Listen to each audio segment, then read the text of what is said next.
I want to turn now to a member of Congress. We've got a lot going on there in Congress, of course, not the least of which is going to be developing as we come back this whole battle, the funding battle, among other things. Joining me now is Congressman Morgan Griffith. He's a member of the House Energy and Commerce Committee. And in fact, he serves on that committee. He chairs the subcommittee on health in there, and he's also the vice chair of the important House Rules Committee. He comes from and represents the 9th Congressional District of the great state of Virginia. Congressman Griffith, always good to see you, my friend. Welcome back to Washington Watch. Good to see you too. Okay, let's start with this whole battle over Homeland Security, potentially another shutdown of the government all over this. We're just a week away today from that deadline setting in. What are you hearing from some of your colleagues? What's the latest on that battle? Well, this was something that the Senate had agreed to, and hopefully we can get the issues worked out. But truth of the matter is that right now the demands coming from the Democrats are pretty steep, and I'm not really sure what they expect to gain out of this, but they may try to shut us down for a longer period of time. As you know, we had about 3-day shutdown just last week, and the House came back in and agreed to what the Senate and the President had agreed to. But, they talk about it being affecting ICE, and they're mad about ICE activities.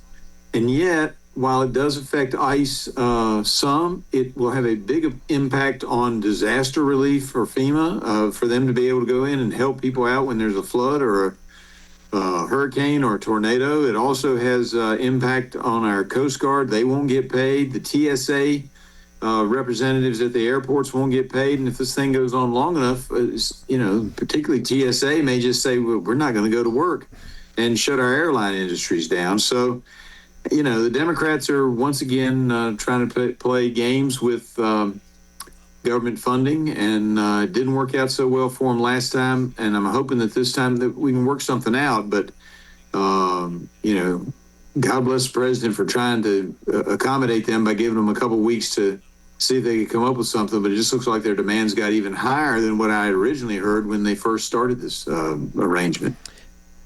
Yeah, and then on our side, I understand that Speaker Johnson is wanting to use this opportunity to get Congress to crack down on sanctuary cities, particularly, those that are not cooperating with federal authorities right now during all the deporting of illegal immigrants. And, of course, Democrats say they want law and order, but it seems their words say otherwise. So you've got the sanctuary city battle taking place. You also now have the Election Security Save America Act. So there's a lot at play right now, a lot of plates spinning. How do you see all of this ultimately unfolding? Well, I really hope that the Save America Act will pass. It's queued up for next week in the House. It's something that I've worked on behind the scenes as a part of the House Admin Committee, which has jurisdiction over federal elections. And look, it's pretty simple when you boil it down. You should be an American citizen to vote in American federal elections, and you should show a voter ID.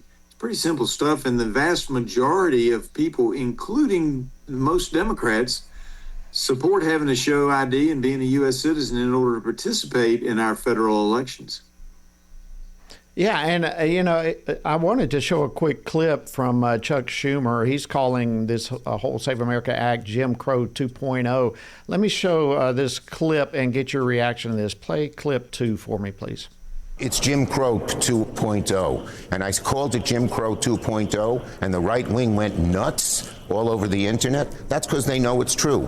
What they're trying to do here is the same thing that was done in the South for decades to prevent people of color from voting. Your reaction to that? Well, and I might have a different reaction than most people, because the Democrats changed the laws in Virginia as a part of Jim Crow and the election laws to disenfranchise. The Democrats did this in the early part of the 20th century to disenfranchise Black Virginians and Republicans in Southwest Virginia, the area of the state I represent. And this is nothing like that. This is a simple process. You show an ID and you move forward.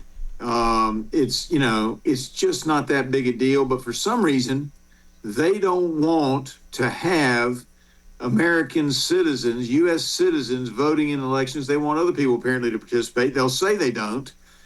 But, I mean, you have to present an ID to do so many things.